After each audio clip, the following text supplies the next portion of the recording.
যদি আপনাকে জিজ্ঞাসা করি যে এখন কটা বাজে, তাহলে আপনি কি উত্তর দেবেন? না, অ্যাকচুয়ালি কেন জিজ্ঞাসা করছি, যখন এই ভিডিওটা পাবলিশ করব তখন যখন আপনি এই প্রশ্নটা শুনবেন সেই টাইমটা আলাদা, আর আমি এখন যখন ভিডিওটা করছি সেই টাইম আলাদা। আবার যে যখন যখন এই ভিডিওটা দেখবেন শেষে এই প্রশ্নটা শুনে তার টাইমটা দেখবেন। অর্থাৎ প্রত্যেকের কিন্তু আলাদা আলাদা সময় এই ভিডিওটা তাদের কাছে গিয়ে পৌঁছবে। আপনার লাইফের ক্ষেত্রেও তাই, প্রত্যেকটা মানুষের জীবনের ঘড়িটা আলাদা। কাজেই কার আগে উন্নতি হয়ে গেল, কে আগে কি করে ফেললো, কে আগে কোথায় পৌঁছে গেল, আপনার ডিলে হচ্ছে কেন, আপনি ডিলে করে ফেলছেন, এসব নিয়ে ভাববেন না। যার যখন সময় হবে তখন সে ঠিক সেখানেই পৌঁছবে।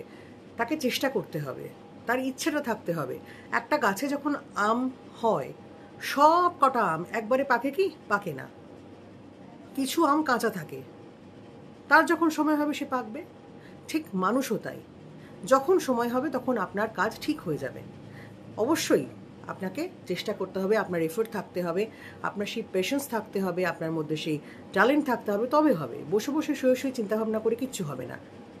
কাজেই কার কী হয়ে গেল সেটা না ভেবে আপনার কিভাবে কি হতে পারে, কতটা বেটার হতে পারে সে চিন্তা করুন, কারণ আপনার লাইফের ঘড়িটা সম্পূর্ণ আলাদা। ভালো থাকুন।